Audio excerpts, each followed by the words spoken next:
Broadcasting live from the Business Radio X studios in Atlanta, it's time for Charitable Georgia. Brought to you by Bees Charitable Pursuits and Resources. We put the fun in fundraising. For more information, go to beescharitablepursuits.com. That's BEES charitablepursuits.com. Now, here's your host, Brian Pruett.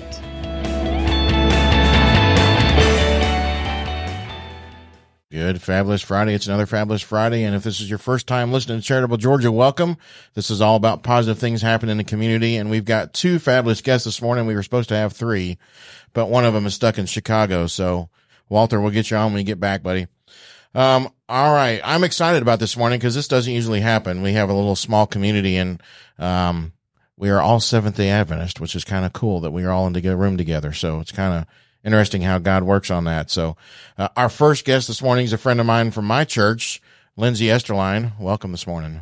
Thank you for having me. I'm very excited. So, we'll get into why I asked you on, because I think what you're doing is pretty cool too, but, because you started your own podcast, and like I said, we'll talk about it in a second, but you have a pretty cool, interesting background in woven in a lot of things. You were a teacher, you're a writer, you're all kinds of stuff. You had a restaurant, a food truck. Yeah. But if you don't mind, share a little about your background, then we'll talk about your podcast. Yeah. So, you're right. I've kind of had like a schizophrenic career.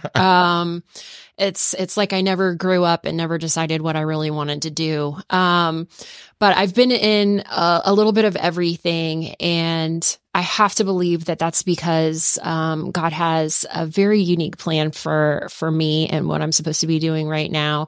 And I think it has culminated in, the podcast that he put on my heart to start.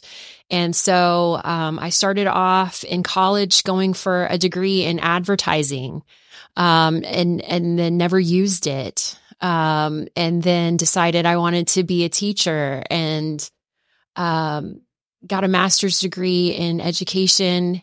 And so that's given me an opportunity to just be in front of people and have to, share information, with people in a way that they are engaged and understand. And, little people are special, right? To say the least. And, I did largely second grade. And so to keep a second grader's attention all day long and keep them, learning, I think has been, an important step in my journey to trying to communicate the gospel and, share the Bible with people through this podcast. And, I've even owned a food truck and a restaurant, and, we had to close those doors right before the pandemic. So God blessed us in that area, right? Like we got out, before everybody got hit really hard. It was a specialty restaurant too, right? So. Yeah, it was a vegan and gluten-free restaurant because I am vegan and gluten-free. And I was like, there has to be a place for me to eat in this town. But yeah, we were also passionate about, sharing health message, with the people of Atlanta. And,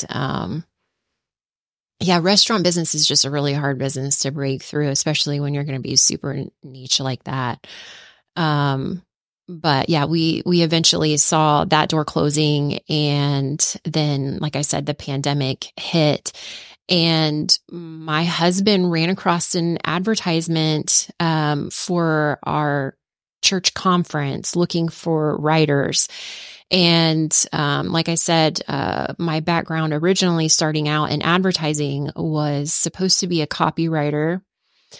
And so he was like, you should really just go for this and see where it ends up, right? Like, what are you going to do at home all day during a pandemic anyway, kind of a thing. And I'm like, yeah, you know what? You're right. I need something to do. I need something to occupy my brain because obviously I'm all over the place, right?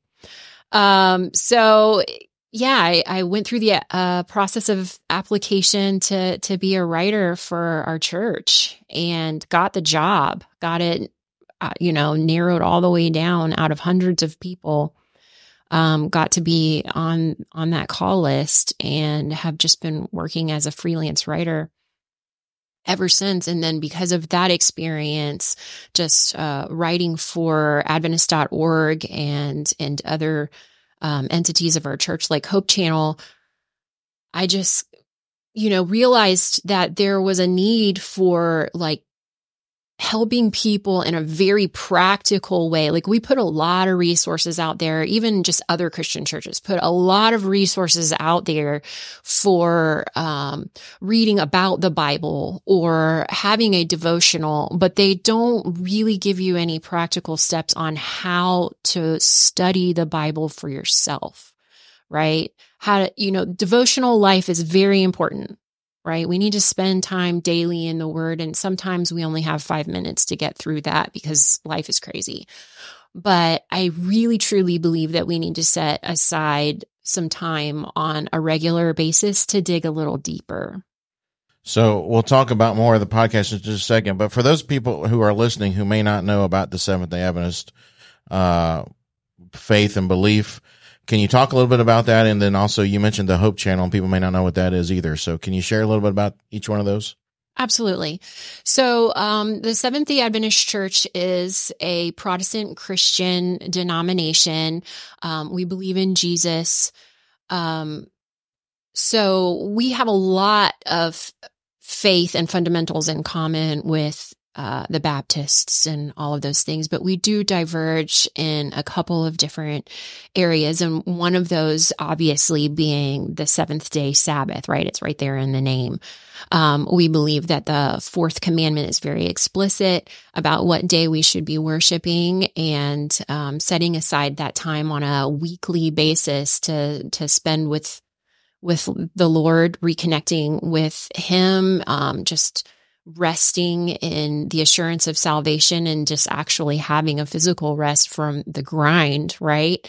And reconnecting with friends and family and setting aside some opportunity even to do some charitable work to serve others. And so that's probably the big one that separates us from the rest of the Protestant church. I mean, if you want to know more details, you can absolutely check out Adventist.org. They just revamped all of the fundamental beliefs so that you can kind of see where we land on some of those Bible doctrines that are out there. And then, of course, if you listen to the podcast, we stumble into some of those as well, because, when you get deep into the Word of God, you're going to run across some of this doctrine. And that's why we have so many divergent beliefs on so many different topics in the Bible, because people have landed in different places based on different scriptures that they've studied. And you've got to be able to figure that stuff out for yourself, right? What is the Holy Spirit putting on your heart in specific? And that's why I feel like it's such a passion of mine to get people to study the Word on their own and make their own choices. Don't just go with what the Baptists say because you were raised Baptist and that's what you always learned. And I had to go through that even as an Adventist, right? I ended up landing back on the Adventist platform. But there was a time in my life that I had to really do some introspection about whether or not this is what I believed instead of whether or not it's what my mom believed. And that's just what stuck with me because that's the way that I was largely raised. And so, that's kind of the spark. Right. That set me in this direction. And so the Hope Channel, it's on the DirecTV. You can get it on DirecTV and on plenty other places, but that's an Adventist-based network, right? Yes. So it's a TV network. They also have presence online. So you can go to hope.study and find all kinds of Bible study resources there. Devotionals, even like games for kids. They have their Bible Heroes game that looks really cool, by the way. I don't know if you've checked it out, but they like really tried to go after like that comic book vibe to keep the kids' attention. Nice. So I have been doing a little bit for them. They have a program that comes on weekly called Bible Help Desk, where you can actually send in your own questions and they'll invite guests, right? Like, so PhD Bible scholars that'll come on and answer those questions for you. So it's a really cool idea. So yeah, I encourage everybody to check out Hope Channel and of course, Adventist.org if you have any questions about our denomination in specific. Right. Well, that leads into your podcast because the name of your podcast is How To, right? How to Bible Study. Is that right? Yeah, it's called Bible How To, and this season is How to Study. So that's what we're focusing on right now. So Bible How To Study, and you can go to BibleHowTo.com and find out all the information about what my little family ministry is trying to do. Of course, we have the audio links there for you. I'm also on YouTube. And so you can find us on any of those platforms that you like to listen to, Spotify, Apple, Google, right? Awesome.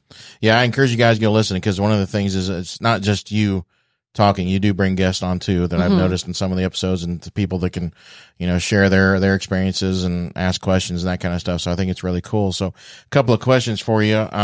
Since you have the marketing degree, the background, the owning your own business. So we talk a lot on this show about getting involved in the community and networking and that kind of stuff. And so I know you're big involved in the community, especially with the church, because you do a lot of stuff with the youth and the young adults and things of that nature. And that helps because you've got 3 kids. Yes. And number 3 was kind of a surprise. But why is it important for you to be part of the community? It's important to me to be a part of the community because I think that's what God is asking us to do in his word, right? Like in order for people to take you seriously, when you share your relationship with Jesus, they have to know you a little bit at least, right? I don't want to knock anybody, but I'm just wondering how much success the people who stand on the street corner and yell repent and swing their Bible at the kids at the college campuses where there's just no relationship there. I wonder how successful they really are in getting anything other than those viral YouTube and TikTok clips that we see floating around there where the kids are confronting pastors with hard questions and things like that. And I'm not saying there's not a place for that and that there might not be some people who just need that kind of confrontation to wake up to the message that is being presented there. But I feel like working in the community gives me an opportunity to build relationships with a lot of people and a lot of different people. So the other important aspect of it for me is just not getting locked into my little bubble, right? We get into an echo chamber on our social media feeds and things like that. And we don't see the perspective of others. And when we don't see their perspective, then we kind of just, get locked in to a way of thinking that sometimes doesn't turn out to be very healthy. And I think we see a lot of that going on in especially the United States right now.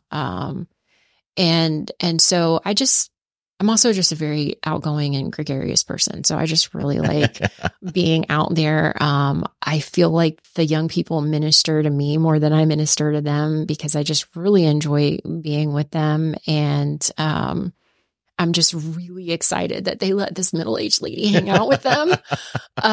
So yeah, I just feel like it's about building relationships and showing people that you care about them. And when you are able to express that on a real, tangible level, then when you get an opportunity to share Jesus with them, they take it a little bit more seriously. They at least give you the respect of hearing you out. Right. Right.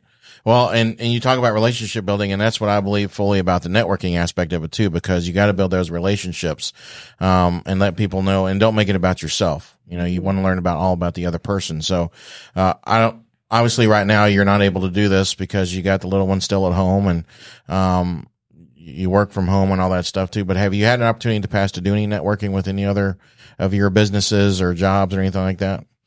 I did a lot of networking with the food truck and the restaurant because there was a couple of food truck coalitions that we were a part of. Because not only were there benefits for paying those dues and having access to their special lots and things of that nature, but they were also working very hard to lobby the Georgia state government in order to make running our business a little bit smoother. Unfortunately for us, our business doors closed before some of those advantages came to fruition. So they've made it a lot easier for food trucks to operate in Georgia in the past couple of years. And I'm so excited for our friends who are still in the business that have that weight lifted. Right. Because it was also a financial burden. And I think it was part of what contributed to us closing our doors was just not being able to financially sustain some of the requirements that were out there. So networking is important on a lot of levels. I mean, we learned a lot from other people who had been in the business for years. They gave us some great advice that helped us avoid a few mistakes, right? We still made plenty, but so having somebody watch your back and looking out for you and just being excited about sharing their wealth of knowledge and helping another person to succeed is really a blessing. And we're still in touch, even though it's been years. We're still in touch with a lot of the folks out there that are still running their food trucks, and we still try to give them business whenever we can. Well, that's important too, because you talk the relationship, and you guys, as you mentioned it, friends, right? Because you can make friends that are lifelong that way as well. So, and it's kind of interesting because until a couple weeks ago, I didn't think about this. When another guest, I asked the same question about asking to share a positive story on networking that might have benefited this person. And she started talking about all the events they were involved in. And I never thought about it this way, but networking is everything you're doing. It doesn't have to be a networking quote unquote event or, meeting or whatever. So, I wanted to ask you this too. So you've owned your own business. You're currently doing this podcast. So this is a 2-part question. Give somebody who might be listening some advice on if they want to start their own business, what they should be doing and looking at and things of that nature. And then anybody who might be thinking about doing a podcast. There's a lot of podcasts out there, a lot of people doing podcasts, and most of them don't make it. You're fairly new at this, but so first of all, if you don't mind, just share those 2 pieces of advice, and then I got a couple other questions for you. Okay, so the first question was advice about running a business. Okay, I think it's really kind of trite or cliche, but you just have to be prepared to put in the hours, especially if you don't have the money, right? Money helps a lot in a lot of ways. Just, life experience will give you that. But right, like I couldn't afford to hire a manager. Sometimes, line cooks would, just dip out on me. I mean, you've got to invest all of the time before you open the doors just to research where you want to be, what your business is really going to be about. How much money is it really going to cost you on a daily basis to keep your doors open? I mean, there's just so much footwork and research that goes into it before you even get started with the actual physical implementation of the business. There's so many things, and it's because I am all over the place and I'm spazzy. Like my brain is running a mile a minute trying to answer this question. And I think there are college courses out there on running business. And so I'm not going to be able to give you everything that you're going to need in this moment right now. But I think the biggest takeaway for me is just you're going to have to be fully invested. And that means long hours. That means you're risking your financial stability a lot of times because you want to make this thing happen. You're looking at the goal. So just really keep your eye on your goal and create a plan with action steps that'll get you to that goal, so that when you're having a hard time and things aren't going according to plan, you can sit down and recenter yourself on those action steps and that goal, and hopefully, refocus yourself so that you're positively motivated to continue to execute your dream. Right. Right. Sometimes the writing on the wall says what happened to us, like, it's not going to work out. But I believe that, God was with us through that process, and that experience has been valuable, for me and my family since then. So. Well, the other thing I might add to that before you answer the other question, is I also think that you need to, because I'm doing this with my business as well, is learning, first of all, how to say no, but also not sacrificing family. You talked about it, and it's true, you do have to work long hours and stuff like that, but I think you also have to point where, family takes precedence even over some of that work hours. So would Absolutely. You agree? I would agree. And I think that's part of the reason that we decided to close, because we got ourselves into a position where the financial risk was going to start affecting our family in a way that was uncomfortable for us. And the time investment was getting to the place where, I'm deciding between my business and my children. And it was a really uncomfortable spot. And me and my husband had to sit down and decide, what we needed to do moving forward in order to maintain an appropriate balance. Right. And we just decided that we can't do this business thing anymore and be a successful family. Right. So I just thought of this while we were talking about it. How old are your daughters? Oh, you're going to tell on me. Okay. So I have a 17-year-old, a 12-year-old, and a 2-year-old. Right. So I had a COVID baby. Yeah. Well, so that's what I was thinking, right? Because we talk about all the time about how God works in mysterious ways, and talking about it wasn't the right time for your business. Right. And then God blessed you with your surprise. Yes. Yes.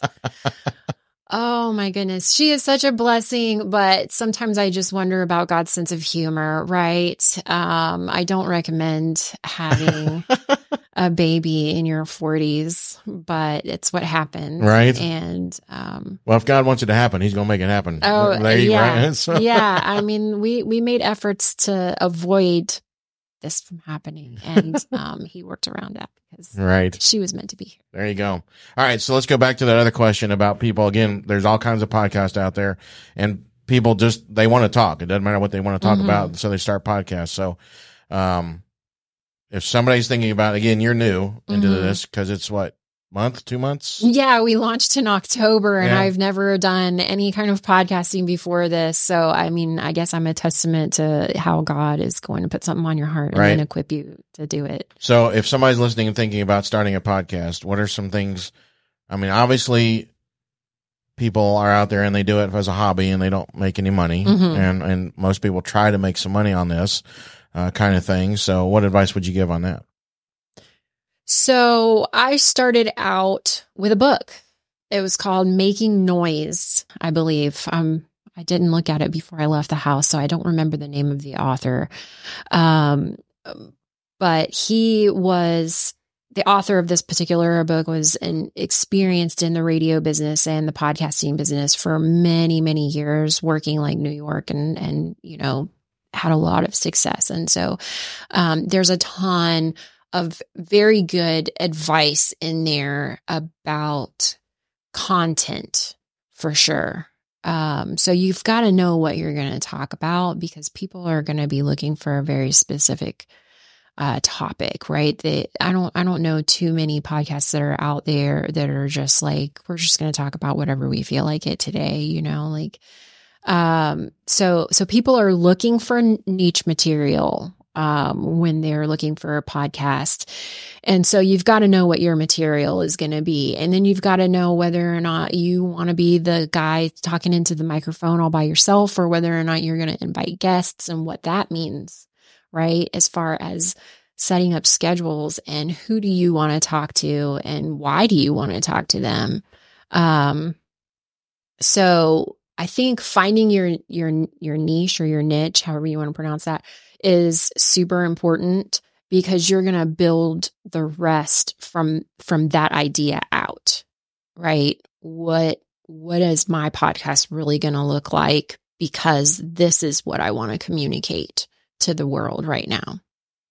And so that book is going to be an excellent resource for helping you just kind of map out what your big idea is. As far as the actual execution of, editing it and putting it out there in where people can click on it and actually get a hold of it and listen to. I have no experience with editing audio and video because I'm also on YouTube.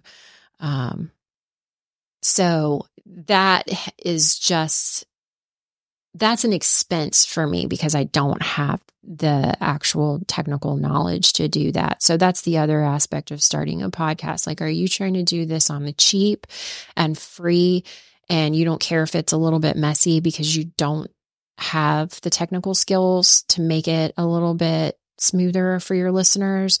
Or are you going to invest your money in making this something that that is a little bit more professional sounding? And so I went the second route.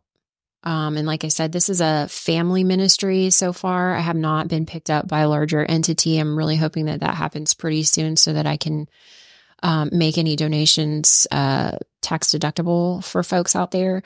But we haven't done that yet. So every time I produce an episode that comes out of my pocket, my family's pocket directly, because we're just that invested in making this thing happen, because we feel like this podcast, the mission of our podcast, which is sharing with people how they are going to get into the word for themselves, is that important. Well, so there's people out there too who try to make selling, sponsorships, advertising, things of that. Have you thought about doing that? Selling, you said being picked up by a bigger entity, but have you thought about selling sponsorships for your podcast? Yes and no. So I know that that's an option for podcasts, and the podcast medium makes it very easy for you to do that because you don't have to, like, it's just you. Like, you could put a commercial in your podcast if you want to, and you can make it however long you want or however short you want, and whatever anybody's willing to give you in order to have that space in your conversation. But for me, I've just been focusing on finding a bigger sponsor, like, a church, one of the divisions of our church, one of the entities like Hope Channel. And when you're going for something on that scale, the machine moves slow. Right. And since we just launched in October, I don't really have the listenership numbers to go after advertisers who just want a commercial spot, right? So unless they just really believe in what I'm doing and it's more of a charitable donation than actually an advertised expense right now, then I just feel like that hasn't been the route for me to take right now. And I'm hoping that as time goes by and I get that listenership built up, then it'll be a little bit more interesting for people who want to buy advertising space on an actual episode. Right. So, well, I'm going to also go touch a little bit on your freelance writing, because that's in essence your own business as well. Mm-hmm. There's a lot of people out there who enjoy writing. If you ever read anything of mine, my wife and my mother tell everybody I have a very rare disease called comophobia. I don't use them. So you have to take one really long breath. But again, that's part of a business. So how would you recommend somebody who wants to be in the freelance world instead of just writing for one person? What advice would you give on something like that? So there's a lot of resources out there on the internet now, getting people connected producers connected with people who need those products. And one of the websites that I use, and I am not getting any kickback for sharing any of this information, is called Upwork. And I got connected through that job opportunity over the pandemic shutdown, where I got connected with the church, and that was the platform that they were using. And then once I was on that platform so that I could have a contract with them and a mode of payment and everything, I noticed that there was like a whole nother world on there of other people who are sharing their freelance services, as well as people who are posting jobs for freelancers on that website. And there's other websites out there that do the exact same thing. So just pick one that you're comfortable with. I think maybe because it was the first one that I ran across, Upwork has been the one for me, and I don't want to maintain more than one site or account. So that's what I've been using. And so for I guess people may or may not know what freelance is, but as a freelance, you can set your own schedule, set your kind of owning your own business too, right? You set your own schedule, set your own pricing, right? Pick your own, who you want, who you don't want to work with, that kind of thing. Absolutely. So sometimes people request that I put in a proposal for work that they want to do, and I can read the description of their job. And if it's not something that I feel matches my skills or something that I want to invest in, then I can say no. So I'm not working in an office for somebody else right now. So I can decide if that job is going to fit in my schedule and help me achieve any of my future goals, or even just something I find interesting. Right. Awesome. So again, share with somebody, the folks again, how they can find your podcast. And then are there anything else coming up, any kind of fundraising things that you know that you want to share that we can talk about? So you can find the podcast. The easiest way to find it is just to go to BibleHowTo.com, and I'll have links to all the platforms as well. I mean, you can just listen right from the website, but if you would like to be linked to your favorite platform for listening, and then you can click the follow button there. We're on YouTube and all of that stuff as well. So that's the easiest way to get connected to us. I'm also on a lot of the social media platforms. As far as fundraising, I don't have any fundraising endeavors scheduled at the moment. Like I said, we just launched in October. And so I have just been, this is a one-woman show. So I've just been like so bogged down in the details of finding guests and getting them scheduled and actually recording and coordinating the production and, getting in touch with those larger groups that I'm hoping will pick me up, that I haven't really focused on fundraising in a really intentional way. Right. So. All right. Well, Lindsay, thanks for coming on and sharing a little bit of your background and your podcast. Don't go anywhere. We're not technically done with you yet. So okay, we're moving over now to Mr. Alex Morales from Precise Soccer Academy. Yes. Alex, thanks for being here this morning. Thanks for having me. So you and I met, 2 weeks ago now? I believe that's right. Or maybe just a week ago. 2 weeks ago. Yeah, that's what was it last week? What was last week? At the Carsville Business Club.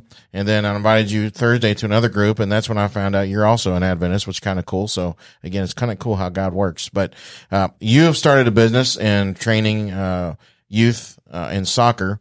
And it's because you have a passion for that. But I'll get into that in just a second, but if you don't mind, just share a little bit of your background, and then we'll talk about the Precise Soccer Academy. Sure. I think I'm on the same boat. I think a lot of people are don't know quite where your journey, what you want to do. You have gifts. God has given all of us gifts. It's like, how are we going to do it in the best way possible to serve Him? I remember, my brother is pretty successful with his computer science. He was someone that at 10 years old was building computers and was selling it to his teachers. And that's his passion. You could tell from the very beginning, that's what he likes. And just naturally as a brother, try to follow his path. And as I got progressed, I'm like, it's not for me. I do like the analytical thinking process of it. You know, I definitely am an introvert, so I don't like being kind of around people. But funny story is, as we progress in my story, we'll find out that kind of breaks out. So I'm like, okay, I don't want to do technology. What is it I want to do? And then somehow, you know, I started off with McDonald's and then found a call center job here in Kennesaw, close by. And it was 100% scripted. It was an opportunity where, you know, even with my Spanish, it wasn't fluent at the time. I went to El Salvador, tried to enhance that a bit just to make sure that I can speak to my customers. Right. So that was quite a journey, because as we continued,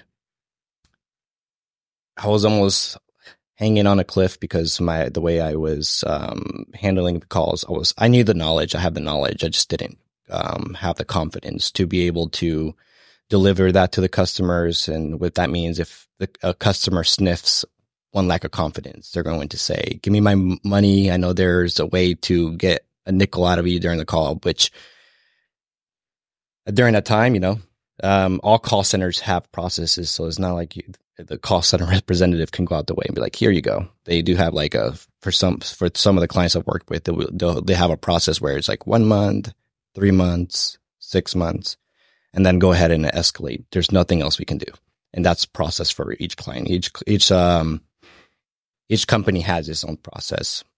But as we continue that journey, there was a supervisor during a time that saw something in me and got out of his way to make sure I was good. And so by that, he partnered me up with one of the top tier call representatives or /QA. You know, they were doing kind of a dual enrollment there, right there. I got to listen to her. She gave me good tips. And I don't know what happened after that. My delivery and all that pretty much transformed to where I was comfortable. The client was happy. With the other QA became pregnant. There was an opportunity for me to come in, and I was good because the one that trained me was going to be her and I. And come to find out, like literally 2 days, 3 days before, she got an opportunity within her career path that she studied in college. And obviously I was happy for her during that time, still am.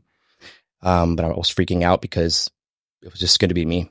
And so I had to pick who was going to be the person that was going to be the QA during that time. And we did, we have to, you know, like you mentioned, we had to put the additional work to make it happen. Even though it wasn't the career I wanted during the time, it's the same for everything. If you want to achieve and be successful, you have to give it all you can. So I remember staying up all night till 12 in the morning, grading calls. And we're here like, there was a deadline. So it was Sunday to Saturday at it was Sunday to Saturday, Friday at midnight. So once it hits midnight and the requirements were met, then you missed it. So we were there. Obviously, Friday, we would have to make sure we finished first before, because it was Sabbath for us on once the sun goes down. So that's another thing we had to equate in the equation. After that happened, you know, the contract with our client during the time was ending, and I'm like, okay, what's next? And something happened where I think God had helped me during that time with the coaching and the development. I'm pretty creative when it comes to that, being able to help cater to whatever each person's need is. And, you know, like, I'm a visual learner. Not everyone is. You have to be able to get creative to see how you can reach somebody's mind and heart, so that way they can change. They liked what I was doing, and the current people, the operation managers over there at the other company, the client, they liked what I was doing, and they brought me up, and I was 21 years old during that time. So I think that kind of paved the road. Okay, IT is not in the picture anymore. Now I transitioned into the corporate world. So from there, you know, that was the first set, because I actually worked there twice. It was quite a journey. The first time, I think it kind of helped me understand how to deal with difficult clients, how to do client delivery, how to meet expectations, and make changes. I think it went pretty successful.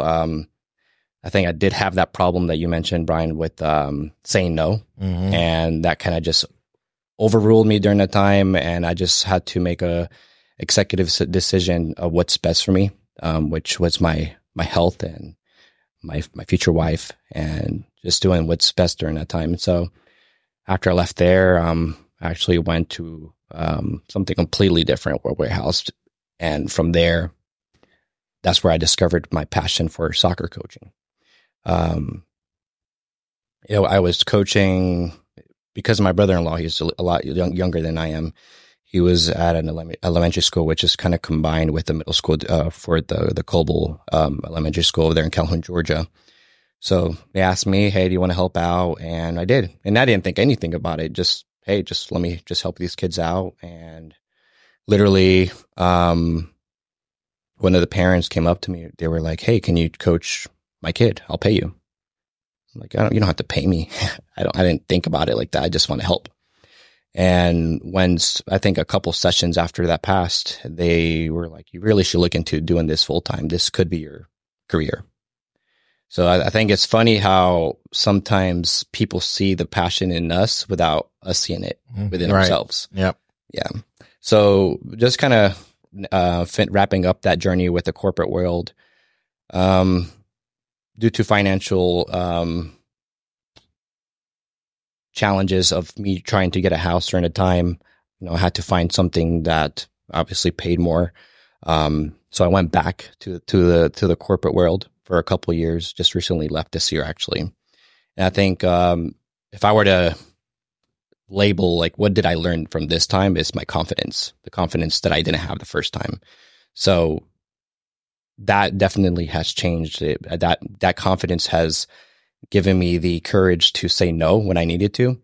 And unfortunately, when you say no, you disappoint other people and things that doesn't go that right way. But I do know that I can go with clear conscience that the approach I did it with was with God in my life. And I asked him for his guidance of whether I should stay there, whether I should move forward. And he made it clear after I asked that. So I decided to do this full time. I'm here because I definitely want to give an opportunity that I didn't get to the youth. As a Seventh-Day Adventist person that we were talking about earlier, the struggle with the Seventh-Day Adventist community is that we can't play on Sabbath. Wasn't the best, but I was definitely gifted when I was in high school, and it just was tough to see that I wasn't able to help my teammates out, especially when they play Sabbath. They needed me. They maybe sometimes they won, sometimes they lost, but it felt good because they really cared about me. They wanted me to be part of the team. From my side, it was like, man, I want to be there because I'm wanting to win the game, wanting to win a trophy. But now looking at it, I'm proud that I didn't. I'm proud and happy that my parents give me that discipline that I needed to give that sacrifice for God, because the Sabbath is a very important thing for us. It's really, we were studying about this on Saturday. I actually used Adventist.org to come up with some of the material for the youth program in the afternoon regarding Sabbath. It's one day of the week where we give up completely our business, our personal lives, our friendships at times, being able to buy stuff. And that right there just shows how much you trust God, because Sabbath is, if you were to open a food truck on a Saturday, you know how much money you can make? Right. If you were to do a lot of things on a Saturday, you can make so much money, but that sacrifice is just a way for us to show how much we have our money on God, that he's going to return that blessing to us. Right. Well, and there's all kinds of adversity out there. And I think, I'll be saying that, as an Adventist, we have to come over adversity, right? Because as you just mentioned, because my original goal as a sports announcer, wanted to be a sports announcer. Well, you're not going to start out the top on Sundays and call the NFL games, right? You have to start Friday nights, Saturdays, and again, because the Sabbath's not going to do that. So to me, that's an adversity, and God will work out whatever your path is. If you let him, will do that. So, I want to ask you, same thing I kind of asked Lindsay, because you're very passionate about the youth and helping them. Why is it important for you to be part of the community? Well, originally I thought about something that I think was selfish, was I want to leave the blueprint of whenever my time is to leave the world, I wanted to leave my blueprint. But then I started reading the Bible, and it influenced me. The story I was reading during that time is that everything we do needs to be for the glory of God. And so I want to be an example, as much as I don't believe I am. Like I don't believe any of us are worthy to even be servants of God. But he died for us, and he chose us to serve him. I do believe that it's important for us to be the chosen people for him, to give that example to the community. Just like she had mentioned, how likely is it for someone to be out there giving signs? I mean, maybe it has some subconscious impact, but when you're within the community and people see and you're able to interact them and show them, I think that's what's the best thing. And you can still reach you can reach people from TikTok. You can do podcasts. You can even be out there, but it just gives you an advantage to really touch people's heart. Right. So you talked about coming from corporate world into starting your business. I think most everybody who's an entrepreneur probably did that at one point in time. So I've got a couple of thoughts on that. The first one is on the networking piece. Again, it was just last week you came to the Carsville Business Club. Have you done any networking prior to that? No, I actually was planning on going there for some time now, and I don't know, just because of the corporate world, the jobs, 9 to 5, it just doesn't work out. I know one of the guys, Axel, he literally just came there and left, and we didn't get to talk much like we wanted to. But I think I think if the 9 to 5 job wasn't the obstacle in that case, a lot of more people would have gone there. So you haven't had a chance to experience any positive, well, I'm not going to brag, but you got to meet me, but any positive things from networking yet. So if the more you do it, you will find out how powerful it is. So talk a little bit about that transition. How is the transition from going to a corporate world into being an entrepreneur? Scary, but peaceful, because you're literally putting all your faith in God, which you shouldn't be scared of that, right? You're just scared of your own power, own strength and work ethic, making sure that you're able to keep on track of things that's going to generate the money you need to put food on the table. And what was the other question? Sorry. Well, just from transitioning from the corporate to the entrepreneurship. So while you're talking about that, and we were talking about the sacrifice of not sacrificing family, that's one thing too. I think you have to have is, if you have a family, a very strong spouse to believe you and back you. Right? Would you agree with that? Yeah. My wife definitely has my back. I mean, she is working 12-hour shifts at the hospital, and she's even willing to come out and help me out wherever I need. So that definitely helps me have that confidence that I have a wife that supports me and definitely has the same belief. What I was trying to say earlier is that from the corporate world, you have someone managing you, and the paychecks are consistent, versus when you're an entrepreneur, if you're not in that financial stance to do that, then yes, it becomes challenging, stressful. But the way I see it is I'm stressing for something that's going to be mine at the end of the day. I'm building up for God, of course. Right. All right. So go ahead and we'll get into the soccer academy here in just a second, but go ahead and give some advice for you, even though you're still fairly, because you've only been doing this how long? How long did you start? Started in 2019. Okay. COVID hit, and then kind of gave up the passion. And then my tax advisor was like, "You should open back up. It's not something that many people are doing. It should generate good money." I would even put my kid in the academy, but something I would recommend for anybody that's doing any sports type of business, because you can also do this with football, speed and agility, basketball. I think that's very popular nowadays. With the soccer community in the United States, at some point it wasn't popular, and we'll see in the next few years that's going to grow drastically.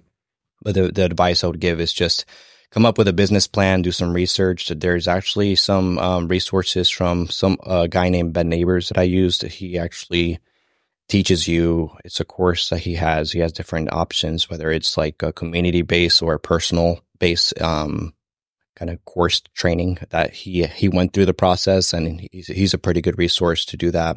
That's an option. Obviously, YouTube. Look for a mentor that has done it. Maybe you can partner up with them. Things like that. So that's in kind of what you mentioned, the business of sports business, because sports is a huge business. People who don't believe that must be under a rock, because it is a multi-million-dollar business. Whether that's from Pee-wee leagues to T-ball to, even just soccer academies to everything else, sports is a huge, huge business, all over the world. So, just wanted to point that out. So, all right, let's talk about Precise Soccer Academy. Where all do you train? What age groups, and what can people expect with your academy? Yeah. So home base would be Cartersville, Georgia, off of Bartow County. I've gone to Calhoun. Right now, just focusing on that area, expanding a bit in Rome. I've done that before, but just right now I'm accepting private sessions, semi-private. And then once I get that community down, I'm open to expanding in different locations. Just trying to, I'm wanting to work with different coaches. That way I can give them an opportunity to do something they love, just like as I do. And I want to share some of that versus competing with them. We can all be competitors and then try to see who can get the most kids. But it's easier when you have a community base, like a podcast, work with people and things of that nature. Right. What age groups do you work with? 8 to 15. 8 to 15? Yep. But if anyone above that, it's open.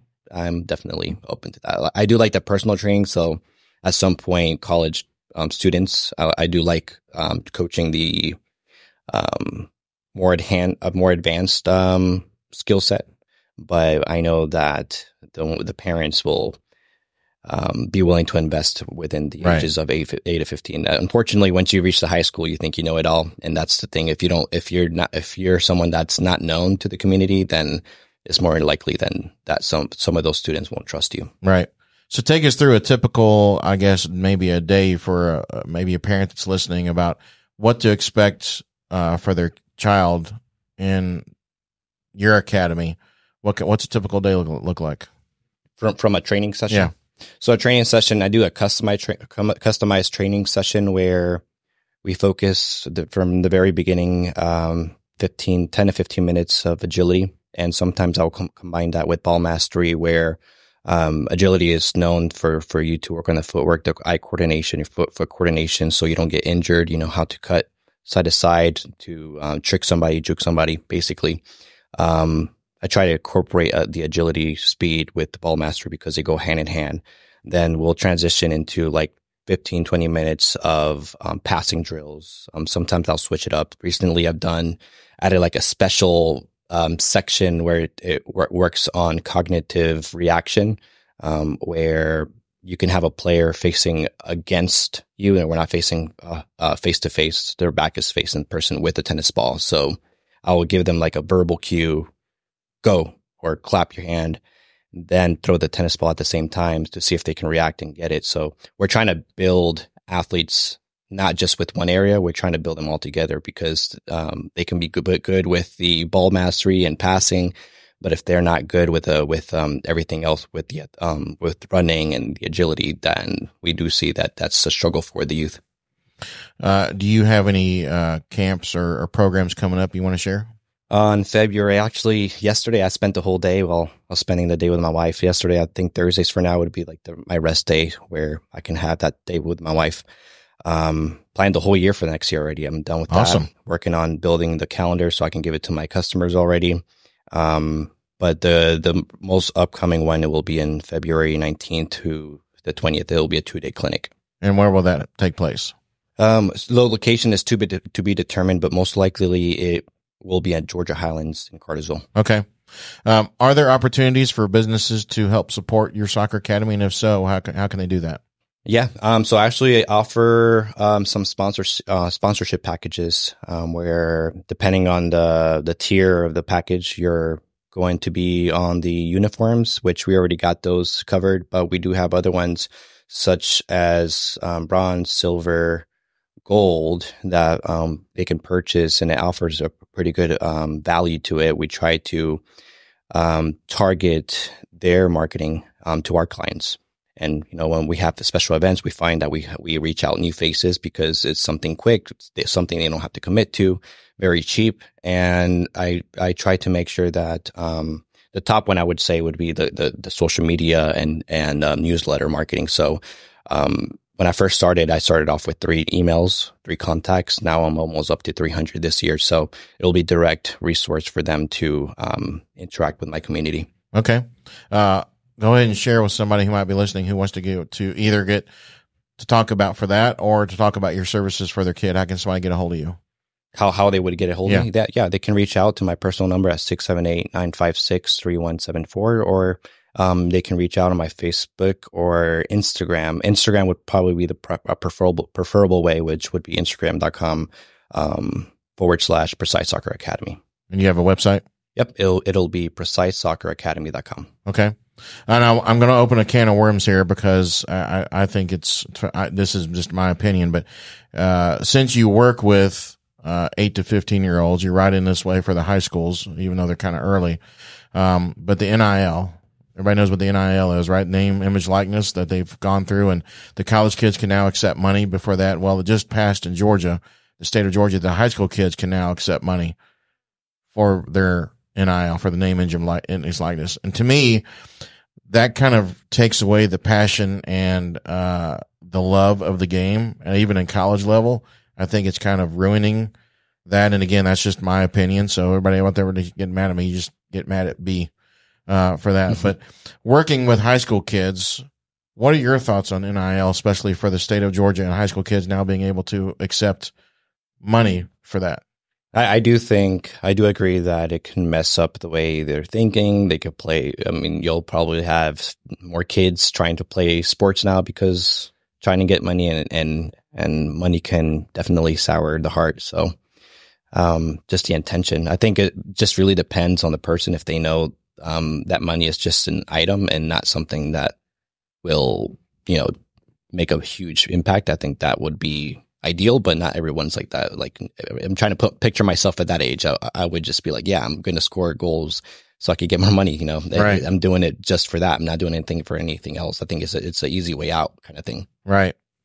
Yeah, I agree. I just, I don't know. To me, it's just not a good thing. So, one last question about your training and stuff like that. So obviously you work with kids who, I'm assuming, enjoy the game of soccer. But you also work and train with these kids to, I guess, advance their careers in that game as well, right? To help get scholarships and things of that nature.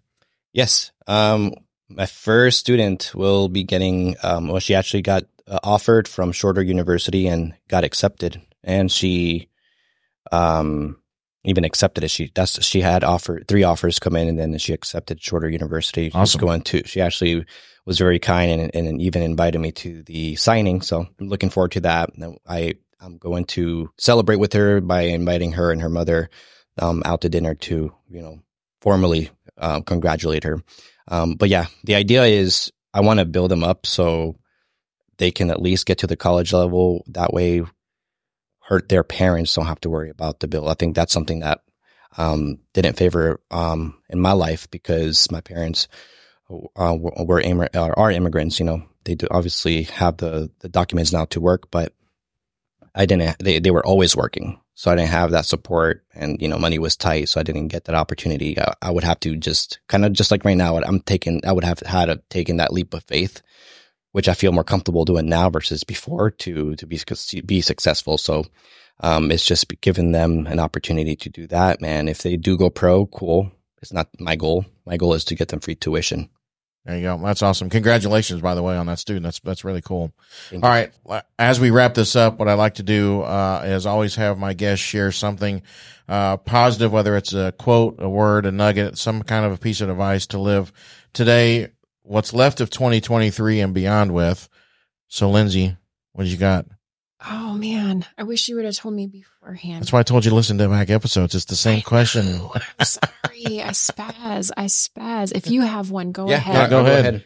I'll look mine up. So the Grassroots, which is an organization that gives out the courses and certification for coaching licenses. I went to one of their courses for the 11B11 certification. They said something to me that even as a Christian has helped me out. And I try to go by this in all aspects of my life. And this, if for business owners, this definitely will help you out. So it's a saying that says, no one cares how much you know until they know how much you care. Nice. Say that one more time. No one cares how much you know until they know how much you care. Nice. All right, Lindsay. Yeah, that's a good one. And I think that's why, connecting in the community, like we talked about earlier, is so important. When they know how much you care, then they're willing to listen to the advice that you're offering.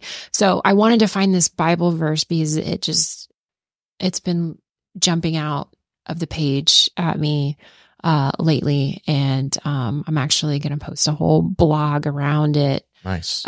Pretty soon, but it's found in Zephaniah 3:17, and we don't read a lot of Zephaniah, right? But it says, "The Lord your God is in your midst, a mighty one who will save. He will rejoice over you with gladness. He will quiet you with his love, and he will exalt over you with loud singing."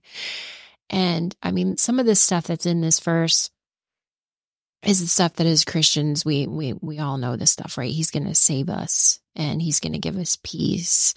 And we know that he's with us, right? Even if it's not a tangible experience. But the idea that God is rejoicing over you and singing over you just really touched me, right? The fact that not only does he love us and want to save us, but he finds joy in us and gladness in us. Like we make God sing, right? And so, I mean, that's just what's been filling my heart, especially for this past week. And I will be posting, like I said, a blog so that I can share that with anybody who wants to find it. Just some other thoughts on that. I mean, there's a blessing in Numbers 6 as well. It's the one that God gave Aaron to bless the children of Israel with. And in that one, it says that God, may God make his face to shine upon you. And when you think about a phrase like that, you're like, okay, yeah, God has glory, right? He's luminous, right? If he's looking at me, his face is, but it's more than that. It's about him smiling in approval at you. Like we have an American phrase about how your face lights up when you see somebody that brings you joy, right? Or when something good happens to you. And the idea again, that God's face will light up when he looks at you is just something that has just really hit for me lately. Just the fact that not only does he love you, he likes you. Right. And that's pretty awesome because, he can do that many ways, right? People are probably thinking, well, I don't hear him. I don't think that, but he can do that multiple ways. I think about this. That's a good way to just, my buddy Bob Brooks, who if you've listened, you've heard him on the show, but grew up in the city of Ackworth, longtime resident there. He is very passionate about the Horizon League and working with the special needs kids in the sports. And there's a church there who just, I believe, celebrated over 100 years. And he did a lot of stuff that got done for free for that church to celebrate them. Anyway, yesterday he was named the Citizen of the Year by the Ackworth Business Association.